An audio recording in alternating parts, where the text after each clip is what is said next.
Welcome back everyone. In this lecture, I'm going to discuss about a very important component of any particular programming language. Here I'm going to take help of C programming language. We're going to see in this lecture the types of values supported in C programming compiler. Okay, the compiler of C programming language supports the different types of values. Those values will be represented as a data type in C programming language. Okay, in this lecture, I'm going to also show you the details about the modifiers supported in C programming. Those going to change the basic property of those particular data types. C programming has a huge collection of data types along with the modifiers. So this lecture will be little bit lengthy, might be 1 hour or more than 1 hour. So please watch this lecture end of the video till the end so that you can gain the complete knowledge of data types in C programming. It is not only just you might know what is data type. It not only just integer, float, or character. It is more than that. So I'm going to cover all the points related to the data type one by one. So please keep a patience, keep a time of 1 hour so that you can understand the overall overview of the data types in C. And I'm also going to introduce one new concept in C programming, which is introduced in C99 standards. Okay, so wait till the end of the video, you will get that surprise also. Okay, so now let's proceed.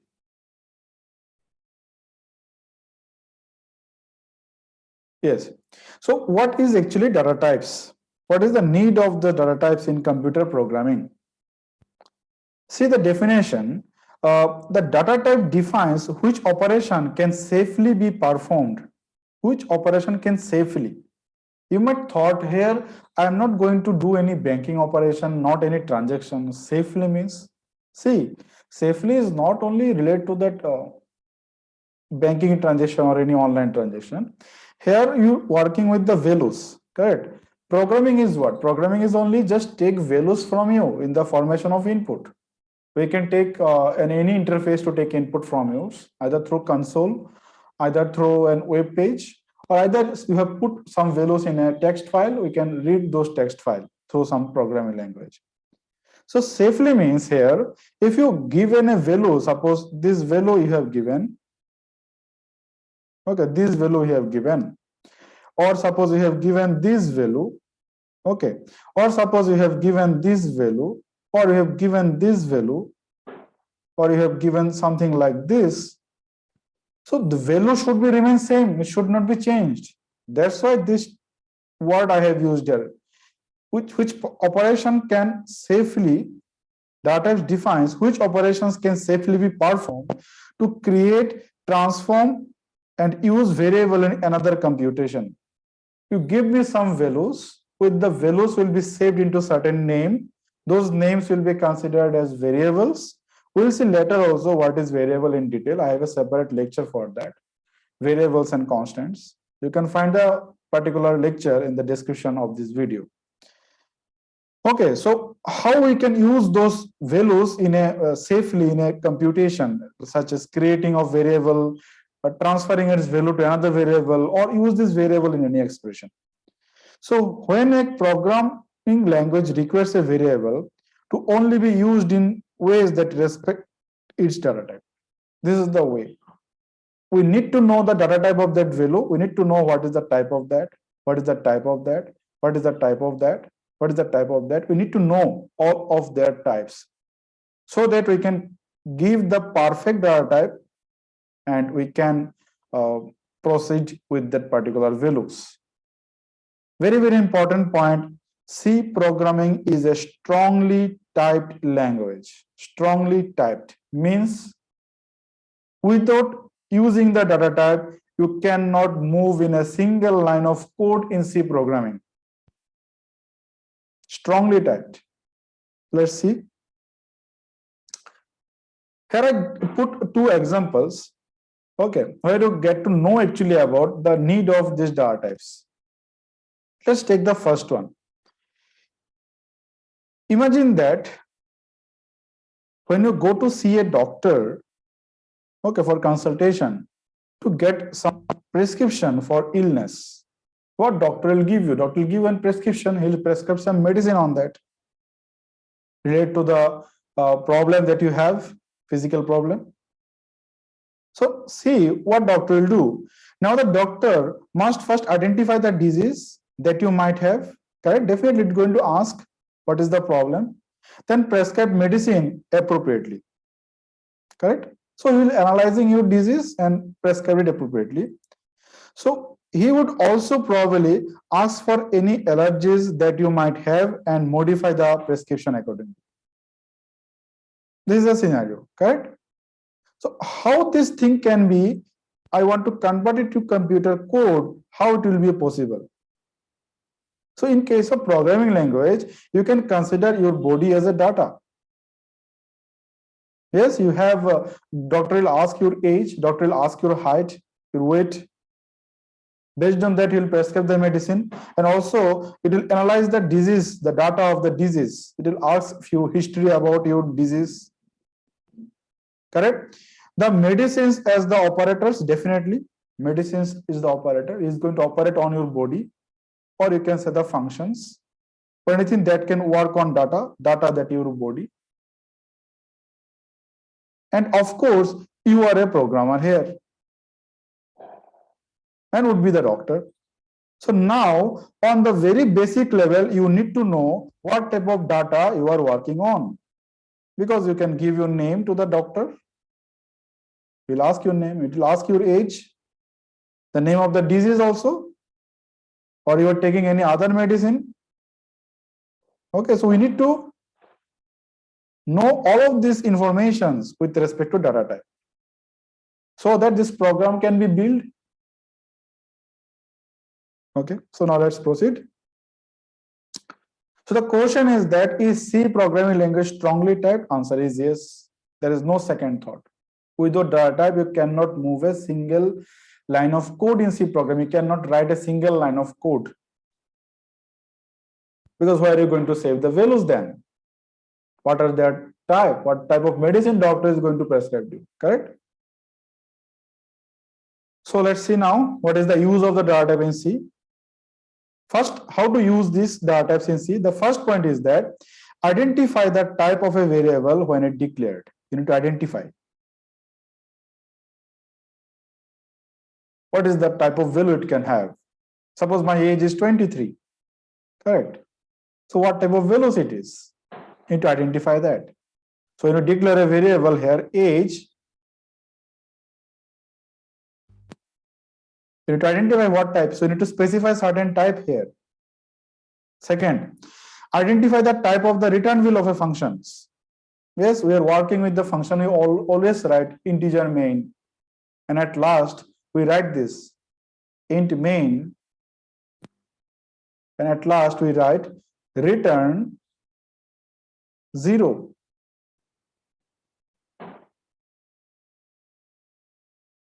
Correct. So we need to identify what type of values this function is returning. Certain type should be there. Third, identify the type of a parameter expected by the function. Yes, we'll see in the in this course later about the details of function.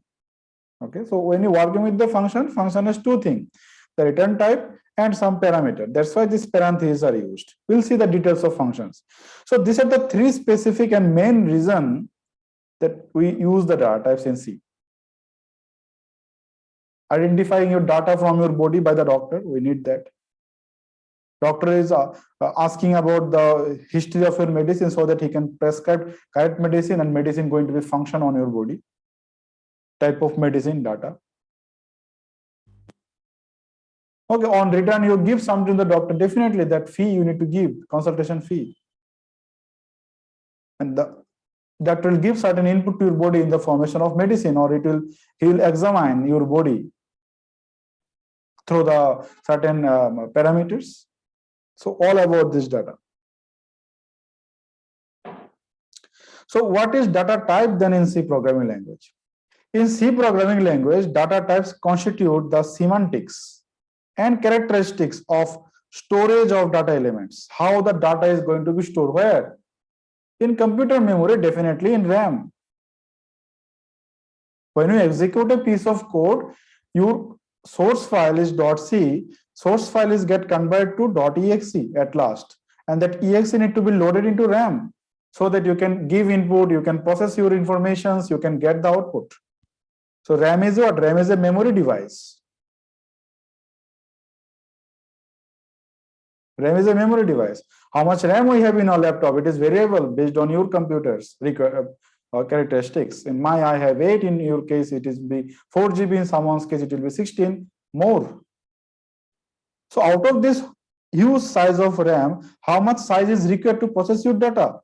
So it will give you the exact storage information to whom? To the operating system, and CPU will allocate the memory for that. And also some rules, what type of values that we can put. These rules will be called semantics. They are expressed in the language syntax in the form of declaration of memory locations or variables. Yes, you need to reserve some memory, because RAM is what? RAM is a collection of cells. Collection of cells. Correct. So out of this all cells, we need to reserve something, either this one, either this one, either this one. So how to reserve those cells? Using a variable name.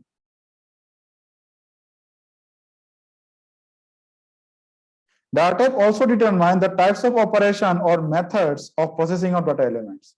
And this data type is not only giving you the information about the storage, it also identify what type of operations that you can do about those data. So to understand what type of operations that we can do, we also have designed a separate lecture with the help of operators later. So these are the very basic building blocks now I am discussing. Data types, later you're going to see the operators, later you're going to see the constants and variables, how to take input and output, okay, how this basic structure of a program. So these are the very basic building blocks. If you did not understand those basic building blocks, it will be difficult for you to write a complex logic in C programming. Okay, so now let's proceed. C programming on total, when it is first introduced, the ANSI C is the organization which provides the supports and standardization of C programming. It has categorized the data type into 3 groups. First category, primary, those are comes with the compiler. We also call them fundamental data type, and we also call them primitive data type. Primitive data types also. Second, we'll have a derived data type.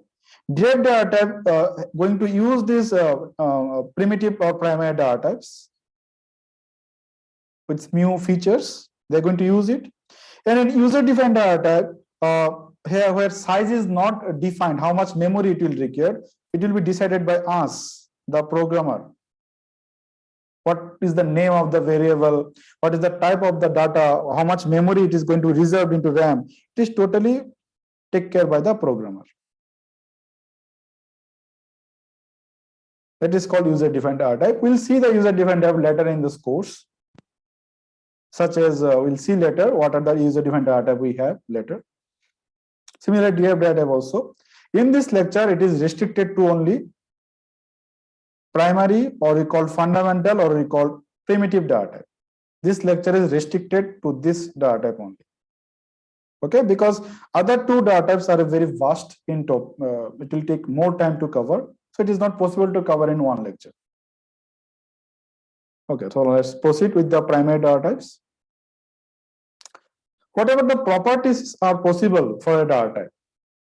So if you ask the property about the body shape, weight, height, okay, body color, skin color, okay, type of body, is it fatty, is it slim, fit body? So these are the properties, correct? If you take out a pen also have certain properties, color of pen, what type of pen it is, dot pen or ink pen. So these are what is the data. So every data have certain properties. So similarly in C programming also, data type also comes with certain properties. First property, a type name. Definitely, without name, how can we identify the type of the data? A name should be there. Second, size in bytes. Okay, there are many units are there in with respect to size in computer memory. We start with the lowest one, the bits is the lowest one. Then we come to the byte. Then we come to the MB.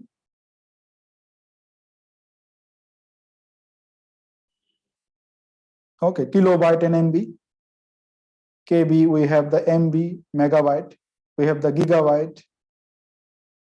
Now we have the terabyte. So many more such size is coming with respect to certain units. So this C programming data is give you the size with respect to bytes. Then a sign is also required. Is it a negative value? Is it a positive value? Yes, see, it is a negative value. It is a positive value. So their representation is also different. This is a signed value. This is an unsigned value. Unsigned value considered as a positive always. And when you talk about the data type size, why size is important? Because we also need to know the range that's supported by that particular data. If I take some numbers here, arbitrary numbers, 7, and now I am taking a large number, okay? Even I taking a large number, suppose a mobile phone number. Okay, this is not my mobile phone number, don't worry. I just taken an example. Aadhaar card number, we have the 12 digits on it.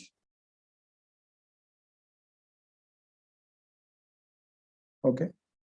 So we need to know also what is the minimum and maximum value that particular data type can have. Okay, so these are the 4 very basic properties covered by the data type for a particular value. Okay, so here are the examples. Primary data type, we have 3 groups of primary data type. We had a group of integral types. Integral types has 2 groups. One is integer, another is character. Here you can see I told you the type name in the previous page, the type name. So here int is the type name for integer. Char is the type name for character. These are what? These are also the keywords. They are reserved words. We cannot use these words for any other purpose. That purpose is already defined in compiler, they're reserved. So int is the type name for integer. Char is the type name for character. This is going to be stored the values like this. Okay, this. And character is going to store the values like this single character only. Not more than that, single character. This is going to store the numbers.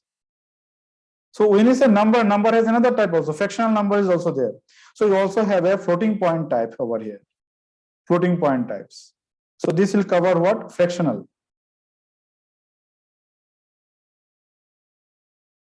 Fractional values such as 2.39 minus 3.56 or very small numbers, suppose. Okay. So this kind of values will be represented by these 2 data types, float and double. We'll see later why such name is given, float and double. Float is actually called single floating point, and double is called double floating point. So floating point data types. So again, these 2 are the keywords. They are also the keywords. We cannot use them for any other purpose. We simply use them to declaring variables and constants. And third one will have the valueless. A type cannot have any value. We called it void. This is specifically designed for function, working with the function. Or at some point of time, we are also going to working with the pointer. We'll see them later in the course. Valueless, it cannot hold any value. So what are the first point is covered now? Type name is covered. Type names has been listed out here. Next. So now let us discuss the integral data type. Integral data type has 2 categories, correct? One is integer, another is character.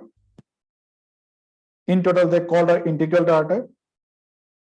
Now, when you talk about the integral data type, character or integer, so if I take some values over here, you can understand further.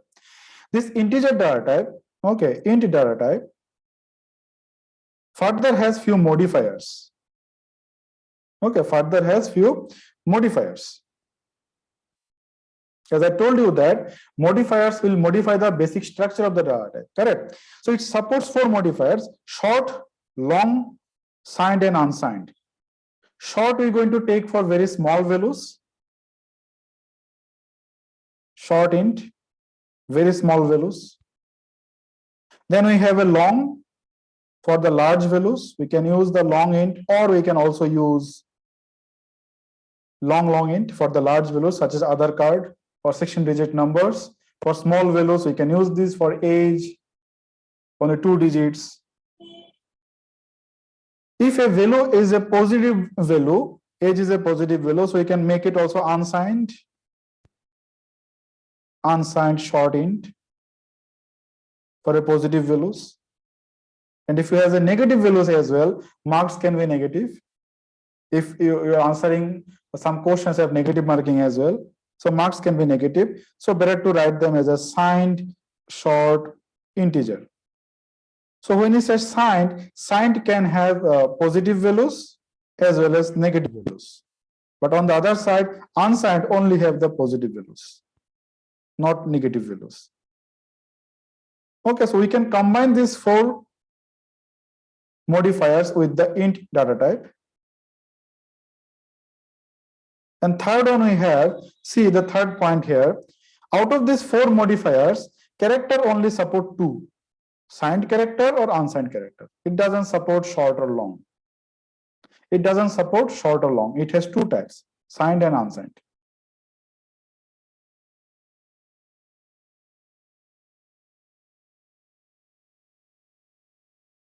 Okay, so these are the 4 modifiers that we can apply over the data type so that their basic properties can change. We cannot use any of this modifier with the void. There are 4 modifiers preceding the basic data type. Okay, we cannot use with the void. These modifiers are used to alter the meaning of the basic type to fit in various situations more accurately. Okay, out of this, all 4 can be used with integer, correct? These 2 can be used with only character, and this one, only this one can be used with double floating point. All 4 with integer, first with the character, and long only can be applied with the double floating point.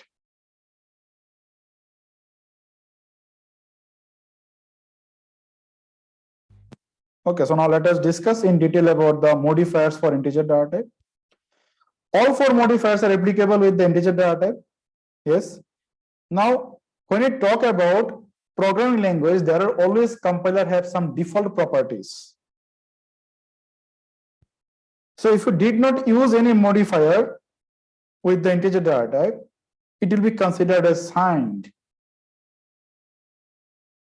Signed, only signed. See this example, I have declared a variable over here of type signed integer, and same line I can write like this. Here I did not mention any modifier. Here is no modifier. So it is same as it is this. So what is the default modifier for integer? Signed is the default modifier for integer. And it supports what? Positive and negative numbers both.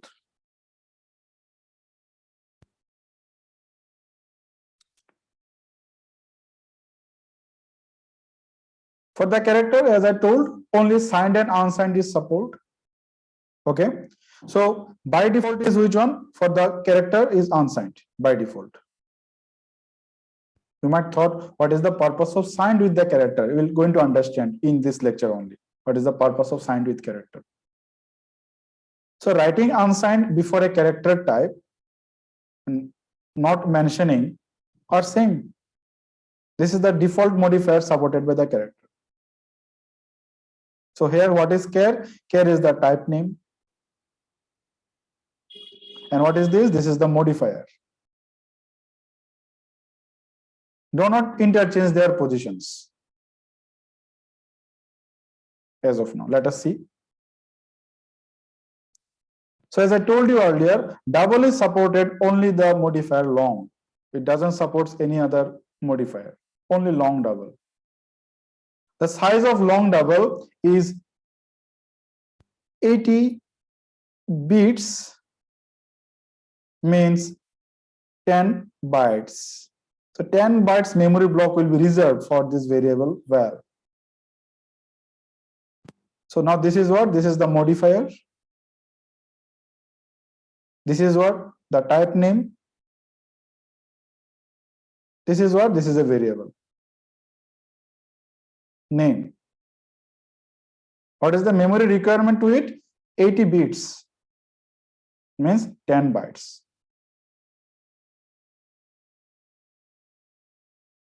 So now let us discuss one by one with respect to their size and value that can hold.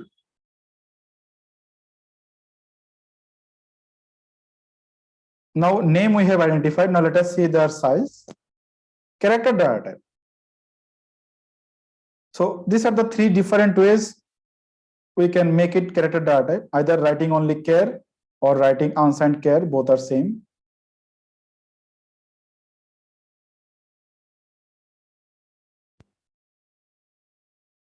And we can also have a signed one.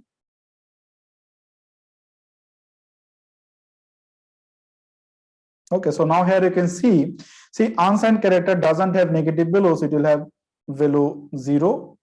Minimum value it supports 0, and the size for unsigned character is 1 byte.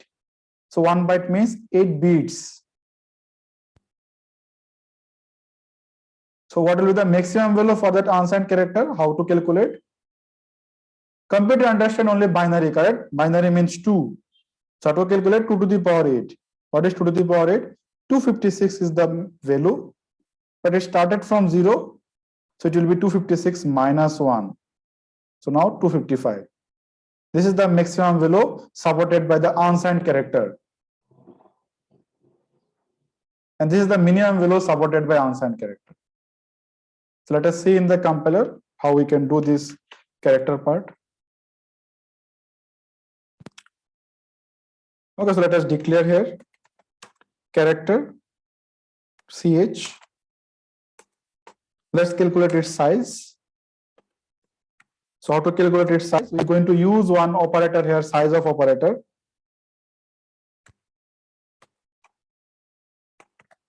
Size of, and pass the variable name. It will give you the size in byte.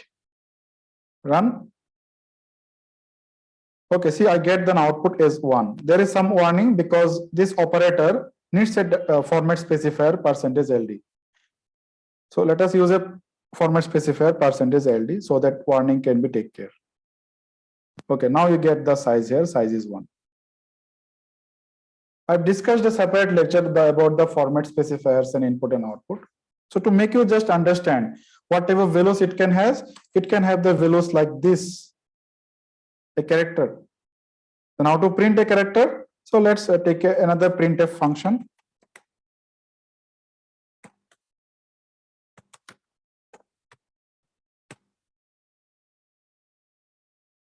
Now compile this. Now see, a get printed. A get printed, correct? So is it signed or unsigned? The next question is that is signed or unsigned. Okay, so let's try something. If you remember that in the PPT, here I have mentioned that character is also under the category of integral type, means integer type. And look at the point I have highlighted here. The maximum and minimum values of character type are shown here as integer values. Here you can see they are integer values. Integer values, integer values, integer values.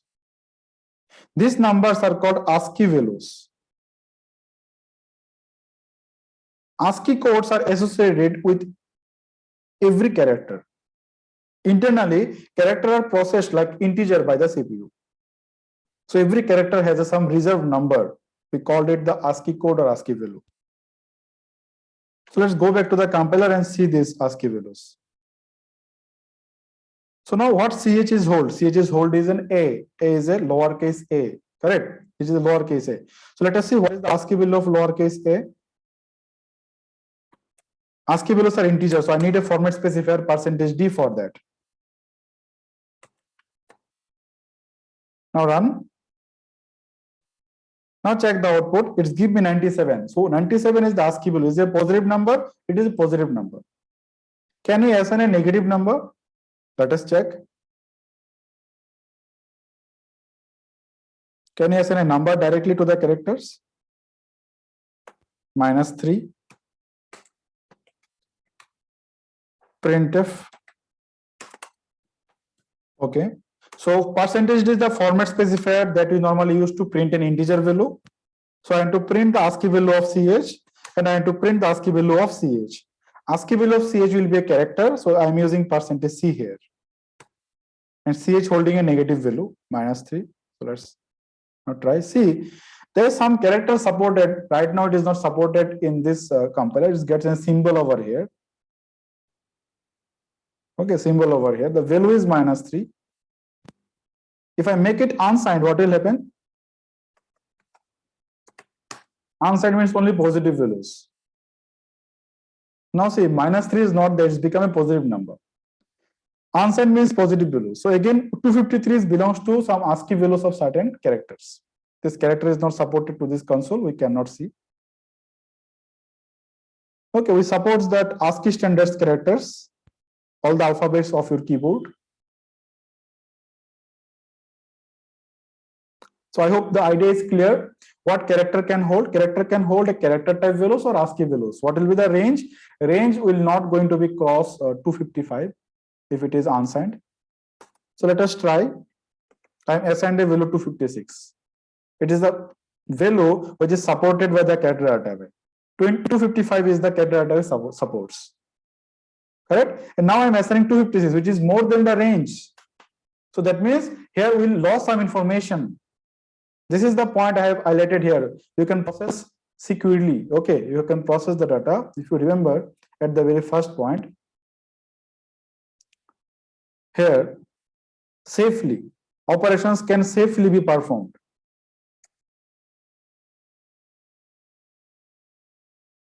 So now what I did, I've assigned a value 256, which is more than the range. Range is 255. So now see what will happen. Run. See. It's given then warning, unsigned conversion from integer to unsigned char changes values from 256 to 0. Because character doesn't know this range. Character know only about 255. You've given a value more than 255, so it will be called overflow. You're assigning a value which is required more memory, but character has only 1 byte. Yes, see, character is 1 byte. 1 byte means 8 bits. But if I see 256, if I convert 256, how many bits it is required? Let us see how many bits it is required. 256, if I divide it by 2, it will become 128. Divided by 2, it will become 56. Sorry, 64. Divided by 2. I'm saving the remainders as well. 32. Divided by 2. So now we'll have the 16. Okay, so let's write it here. 8, 4, 2. Now see how many bits it is required. 1, 2, 3, 4, 5, 6, 7, 8, 9 bits required. 256 requires 9 bits to store the value in computer memory. But how many bits character supports? 8 bits. So it is more than the memory. So how much memory is saved into RAM? 8 bits memory saves into RAM, means 1 byte. So that's why we get this error here, overflow. You can see it is showing here overflow in the console. Okay, so if you do what? If you want to do the mechanism between integer and character, it is possible, but within the limit. Now there is an unsigned, correct? So now suppose I am assigning a signed number here. So again, it is outside of the range because it is supports from 0. Run. So see, it's give me the range. Within the range 0 to 255, but I am assigned -3 because it is unsigned. Correct. For unsigned, it will be the case. So now if I make it signed, there will be no issue. Now run. Now see, there is no issue. -3 is there, no problem. So these values are called ASCII values. You can check the ASCII values for all characters. Here it is. Now suppose I'm using uppercase A.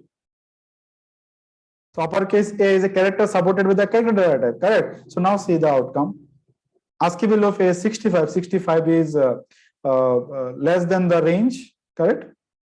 So signed integer, what will be the range of signed integer? What will be the range of signed integer? Look at the PPT. Earlier it supposed 255 numbers, correct? So now if we talk about the signed, it will be partitioned into half. So if I divide 255 by 2, it will become 127 in positive side. So now what will be the range? So this will be the range for signed. You can note down 0 to 127 in positive and in negative minus 128. So if we sum them, in total how many values? 256 values.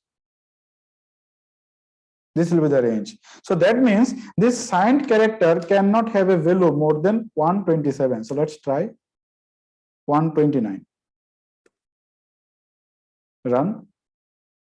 See, it's come 127 in negative side within the range. So this is information loss overflow concept.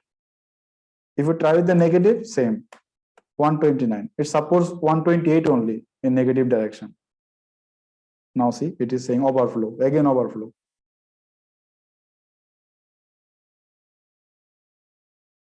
Cannot print any particular character. That's why no output for this percentage C. Because we assign a such value which is not possible, na? Outside of range. So that's why knowing values, knowing variables data is important in C programming. Okay, so here a list I have given a list of ASCII values here. You can see it is started from 0. Unsigned we are taken. It is supported up to 127. Others are given, other ranges kept to support international characters and other characters. Here you can see the digits started from 0. So 0 has an ASCII value of 48. So 0 is a when you enter a value 0 from the keyboard, consider it as a character because keyboard means only characters. Internally, computer processes it as a number with the help of ASCII values. Okay, you can also check that ASCII value for uppercase A and 90 is the ASCII value for uppercase Z, and lowercase is started from 97. It is ended up to 122. So all characters are reserved. You can also see the special case over here. Okay, I'll get a link of this particular ASCII table in that video of this lecture so that you can see all of them and practice more.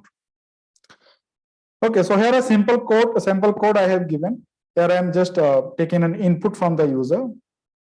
Okay, scanf is a function. Later you're going to see more detail about the scanf in the input output video. I've taken an input character from the user. It gives me a character, and it also print me the ASCII values using %d as an integer, and it prints me the value as a character. So I have already discussed this kind of problem just few minutes back.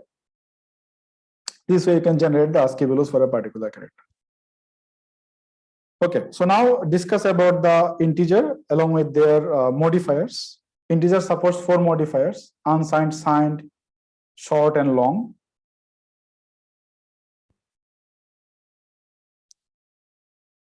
Okay, so now let's proceed with this integer data type. Okay, so properties of data type here, let us discuss. Short integer. Okay, short integer takes how much memory? 2 byte. 2 byte means 16 bits. If I did not specify any modifier over here, it will be signed. Okay, so here you can see both are same. Signed. We can also check its size into the compiler. We'll see along with the other integers. Unsigned short integer also takes 2 byte size is reserved in RAM. So we can easily calculate the maximum values now. How to calculate the maximum values? For suppose let us calculate the maximum values supported by unsigned short integer. So how to calculate? Number of bits 16, correct? So it will be 2 to the power 16 minus 1. This is the value 65535. This is the value of 2 to the power 16 minus 1 because it started from 0. And now this value will be divided into 2 halves for the signed. So if I divide this number by 2, we'll get this number. Okay.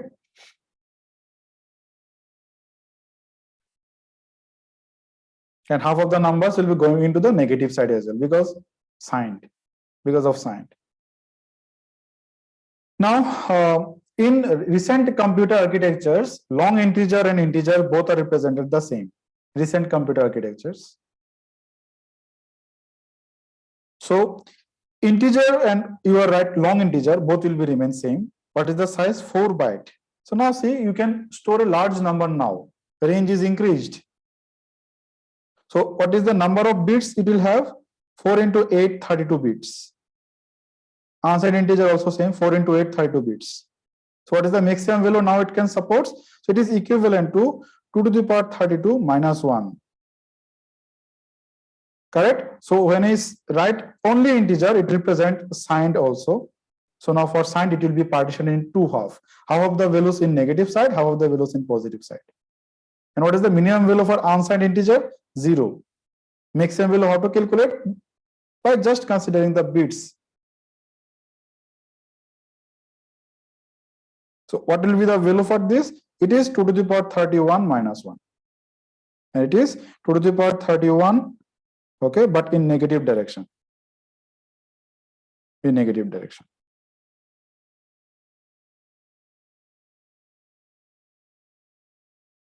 So here I given you a program. We'll see in the compilers as well. Okay. C program also has a header file called limits.h. We'll get the link of this program in the description of this video. What is the purpose of this header file? This header file contains the many constants which will holding the values of minimum and maximum, the signed integer, unsigned integer, signed character, unsigned character, long integer, long integer, everything are mentioned. Many constants are defined in this file. So when you're implementing certain applications, there is a requirement that you cannot cross the size of integer while you're taking input from the user. So you can use those constants. Correct? You can use those constants. So this constants is holding the value of maximum integer value of unsigned integer. This will have unsigned short. To use such constants, you need to include the limit.h header file into your code. Okay, so now let us see in the compiler how can we use this kind of constants in the code. And let us see the size of the data types of with respect to integer, signed, unsigned, everything. Okay, so now let's declare something integer type. Signed integer k. Okay, so let's calculate its size first using the size of operator.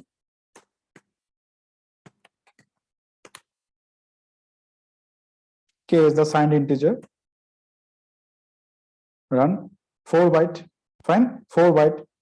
So you can also calculate the size of short integer, signed short integer a. So let's calculate the size of a. See 2 byte. We can make it unsigned also.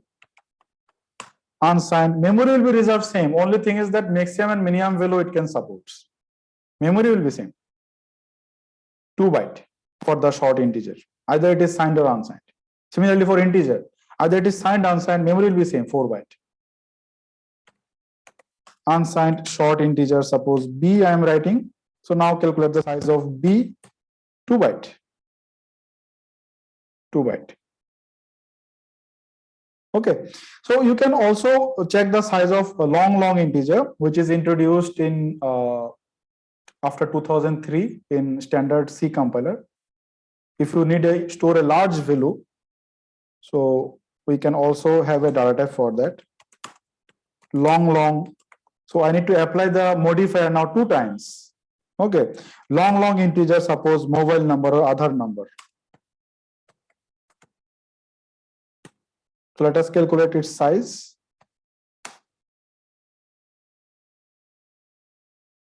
8 byte. 8 byte means 64 bits. Can you imagine the maximum value it can hold? 8 byte means 64 bits. Huge number. It is also can have signed, unsigned. You can check. You can also have unsigned also. No problem. Okay. So now let us see the limits.h header file. How can we use it?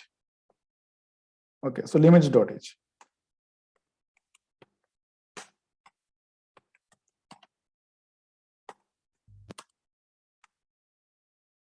limits.h.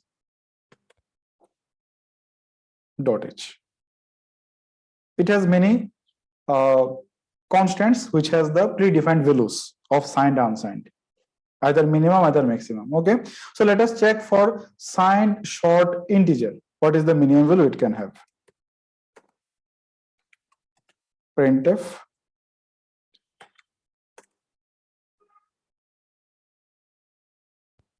We're going to use the format specifier %hu represent signed short integer. Okay.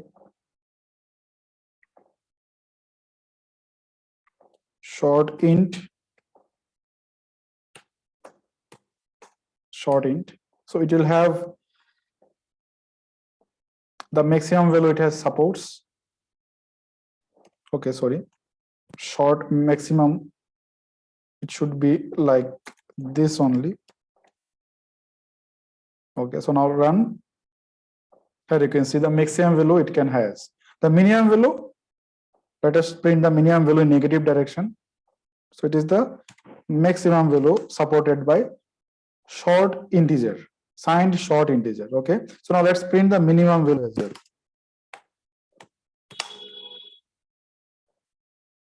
%hu is the format specifier, minimum value, correct? Short minimum. Now see, in okay, it is signed. Okay, so let us use hi. Now see the minimum value. Hi is the format specifier for the signed value, correct? So because it is a sign, so it is the perfect format specifier to get the value. -32768. The same value I have also mentioned here. See, -32768. So what will happen if I cross the range? We have seen in case of the character overflow. Okay, so here we can do this. Suppose now I am declaring a variable here, short integer k, and I'm assigning a value which is more than the maximum. Correct. What is the maximum value? 32767 for the signed short integer. I'm assigning 32768 more than the value it can occupy. So here we can check with the help of if-else statement that the value of k it is within the range or beyond the range in both sides, because it is signed. So let's make it signed. If-else are the conditional statements that we can implement in C programming. You can get this if-else statement after the operators in this playlist. I'm just showing you that what we can do here. We can check this k have the within the range or not. So let us check first. The value of k, is it greater than or equal to short minimum, and value of k is less than or equal to short maximum? Is it within this range? If yes, then print. Then print the value of k. So let's just modify this printf statement.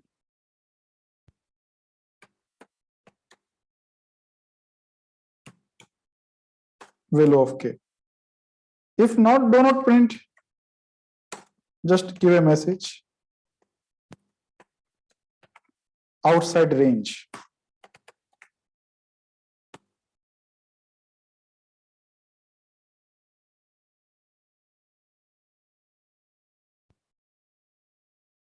So see what will happen in this case. Once you assign a value, it is going to the overflow the buffer, correct? and it is converted to the within the range. So condition become true here. Please give me a negative number. So instead of using this k directly, we can also see what will happen if I just put 32768. Correct. And here also 32768. Now see, it is saying outside of the range. See what is happening in earlier conditions I have written. When we assign this kind of value, C programming compiler doesn't give any error. It's trying to adjust the value within the range. So now see, I'm comparing the constant value directly with the constant present in the limits.h. So now it is saying it is outside of the range.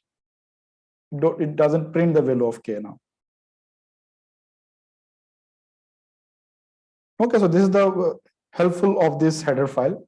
You can check for the characters also. You can check for the long integer also.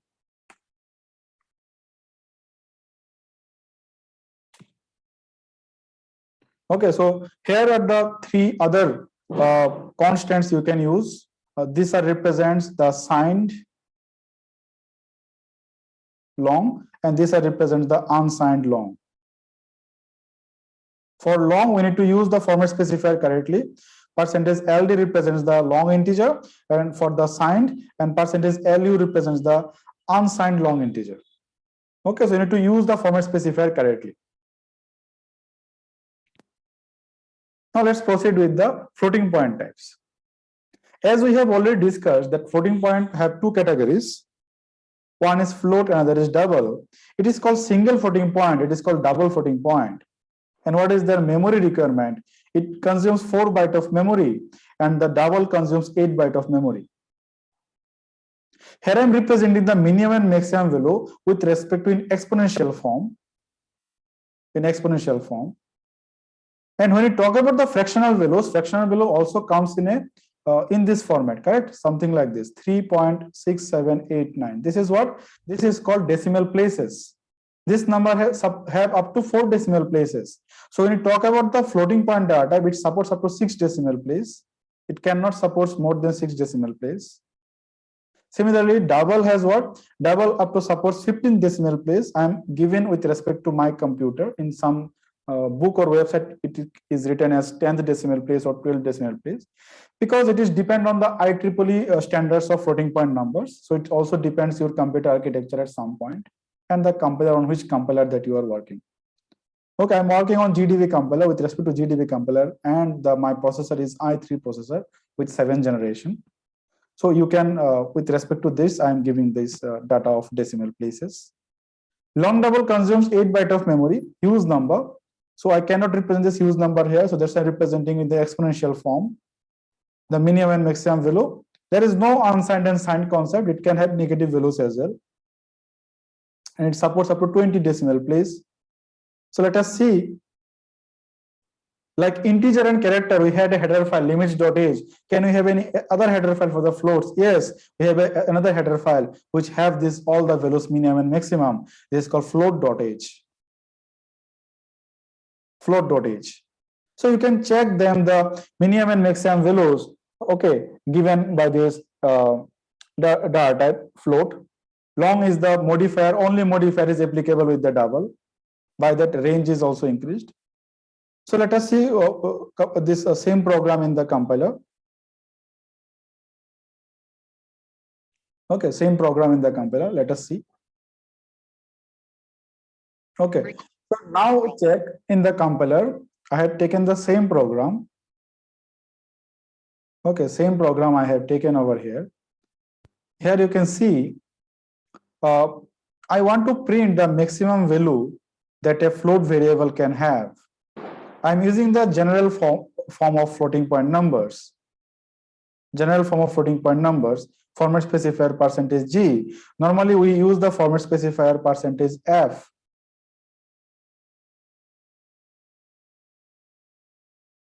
Okay, so these are the constants has been written, float maximum and float minimum. So let us compile this code.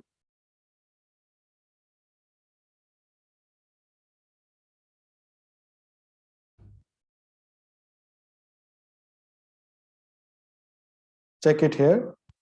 See, it is coming in exponential form, correct? So now if I just convert this number into float, you can check the values here. Float, and I am making it percentage f, the maximum value, and the minimum value also percentage f, and now I'm converting it into float. So you can check the values here now. Run. Now see the values.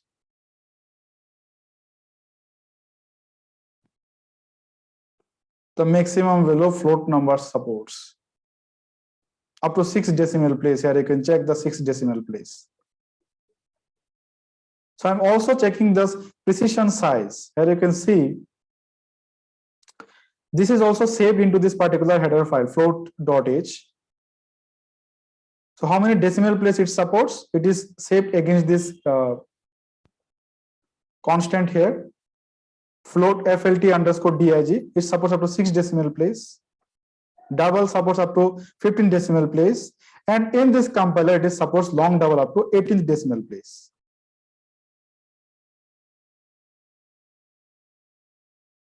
Clear? So similarly, you can also check the exponent value. Okay, floating point comes into combination of multisign exponent. So in the another lecture of constants and variable, I have discussed this part, multisign exponent. So it is also reserved. At that point, you're going to see what is this multisign. Size of exponent is 128. That is 128 equal to 2 to the power 7. Okay, the size of the exponent part will be 8-bit because -1 will be applicable. Then for the double, the size of exponent will be 11 bits. Okay, so similarly, you can check the values for long double as well. It is giving me the such value. So I think it is 2 to the power 15. Okay, so the number of bits are reserved for exponent part and multisign part. Floating point comes always in 2 combinations. So you can use this header file over here. If you need anything, okay, if you need anything such values like we have used in limits.h as well for integer and character, and floating point as separate header file. I hope you understand the floating point data types, what type of values it can hold, fractional values. Okay, so let me show you an example where that you can understand this concept here. Okay, let me take out a new project. New project. Okay, so now I just going to show you about the float type.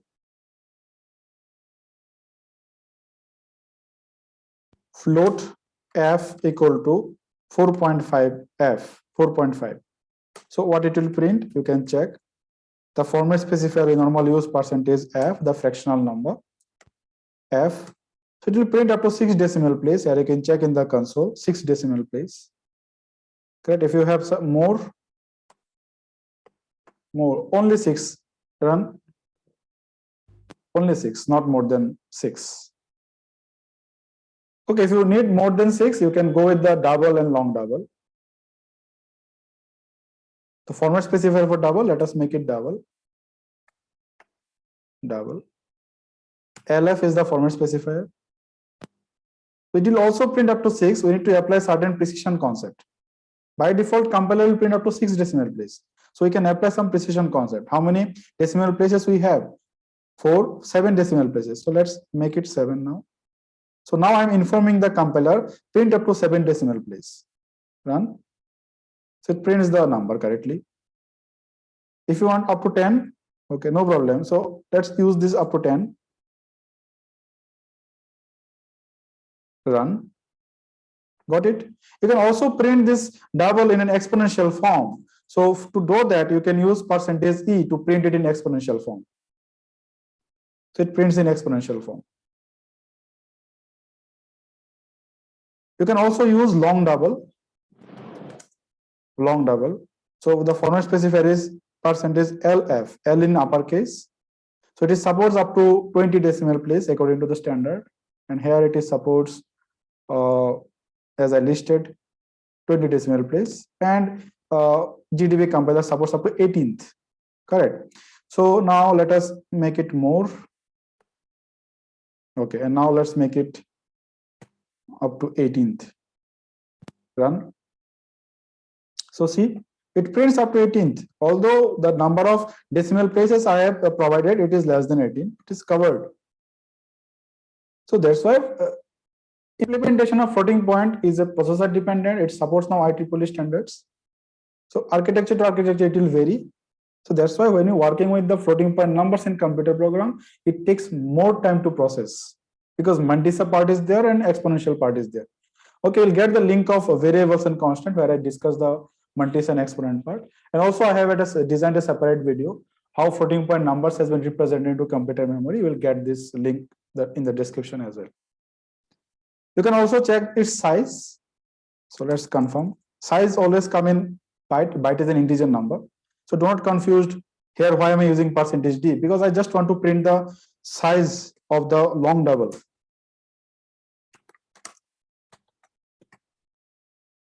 Run. Yes, it is given me here 16. Okay, so as I told, it is depend on the architecture. 16. Okay, let us just take the format specifier %LD so that warning can be 16. Now it is my architecture. It is supports up to GDB compiler 16 bytes, huge number. Let's take it for the float.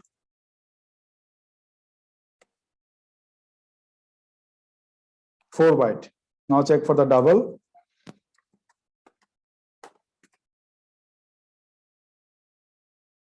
Eight byte. Okay, so now let's move. Now let us talk about the third category. What is the third category? Okay, third category is the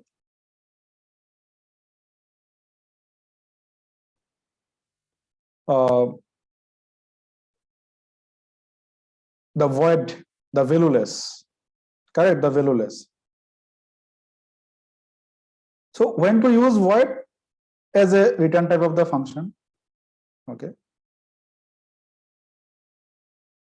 as a return type of the function. Similarly, it can be an argument to the function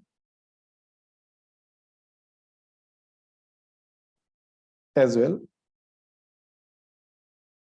And we can also has a pointer as a void. So we'll going to cover them later in the course. We're going to cover them later in the course, not now. Simple, valueless. You can check the size of void. You can also check the size of void here. So let me just erase this.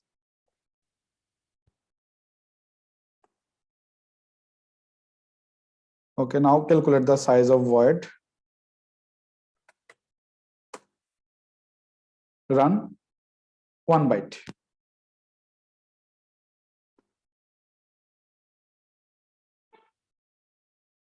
So let's go back. Now I'm going to discuss here a special data type that is introduced in C99. Introduced in C99. When C was first introduced as a standard, C89, at that time it doesn't support. So many book doesn't talk about this.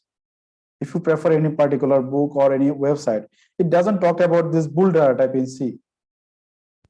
But after C99, C supports bool data type, which requires true and false values. But to do that, we need to use one header file in C programming, stdbool.h. If you use this header file, then you can make a variable of type bool. Bool supports only two values, either true and either false. These are the naming values. True and false. For that, you need to do what? Use this, you must include this header file, stdbool.h. You can see in this sample code also. So here I declared a variable flag. The type of the variable is bool, and I have assigned a value true, and later I update its value to false. So one very important point in C programming, any value other than 0. Okay, any negative and positive value other than 0 will be considered as true, and any only 0 values will be considered as false. So that means I can assign integer numbers to the Boolean values as well. So what it will go, it will be going to consider as true, and compiler will print 1, because for compiler true means 1 and false means 0. So let us see in the GDB compiler how to work with this set of data type.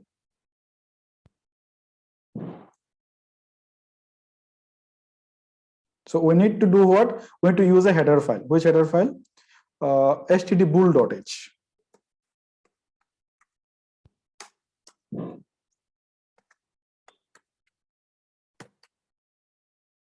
Okay, so now let's write bool.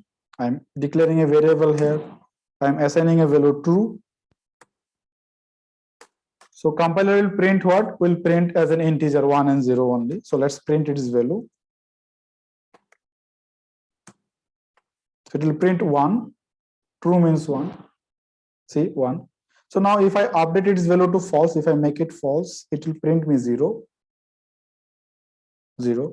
Okay, if I assign any other number after that, suppose f equal to now suppose 23. Sorry, 30 I am given. So it is a non-zero number, it will be true. So true means 1. True means 1. If I assign a 0, 0 will be false, so it will print 0.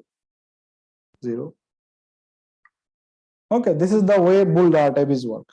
We can perform this conversion also integer to bool, but only two outcome we will get always 1 and 0s. So let us check its size.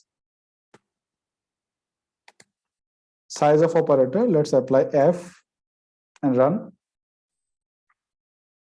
1 byte. So minimum memory allocated is 1 byte. Character is 1 byte, void is 1 byte, bool is also 1 byte. If I remove this header file, this bool, can we work with the bool? Let us run. No, unknown. It is saying that bool is unknown. So that's why inclusion of header file is required. Sorry. Run. Done. There is no signed unsigned concept. Only two values, 0, non-zero. 0 means false, non-zero means true. Apart from that, what we have two other categories. We'll cover this data type in respective lectures only. We have three categories under derived. One is array, so we'll discuss later. Pointer and string, there are separate chapters in C, separate concepts. So we need to invest more time. It cannot be covered here. So just for information, how arrays look like. It is going to be take help from the primary data type. So I'm declaring an array of integer type. We can list of items. It can have 5 integers against this name. So what is the size of this? So size of will be this size of integer multiplied by the number of items. So 20 bytes will be reserved. Okay, so if I make it 6, then it will be 24 bytes. So that's why it is called derived. Size is not fixed. Pointer or special data type, we can work with the address of a memory block. So how it is look like? So see, I am declaring a pointer here. It is a pointer. We need to use this special operator before the name of a pointer variable. So its size is system dependent. Depend on the size of address bus. My architecture size is 8 bytes, so it will give you the size of 8 byte. In your architecture, it is 4. In old computer, might be 2 as well. Strings are again an array type. We called it character array. Suppose you want to store your name. So my name has suppose 20 characters. So now what will be the size of this? Size of character is 1 and number of blocks are reserved 20. So total memory block will be 20 bytes. So here you can see these two data type doesn't have any predefined size. It is depend on the size that you're going to specify. And it's going to take help from the derived data types as well. Sorry, primary and primitive or primitive data types. So that's why called derived data types. This is the base type for pointer. This is the type of integer. This is the type of array. This is the type of character array. Means string. Apart from that, it also supports user-defined data type, structure and union. We normally use these two to save the records of a student or employee or any entity, because student has many information: registration number, roll number, marks, address, mobile phone number. So it cannot be put under one name. So you can use structure and union. You can see them later. Struct is the keyword we normally used for that purpose, and union is the keyword we normally used for that purpose. Enumeration, you can see before switch case I have discussed the enumeration.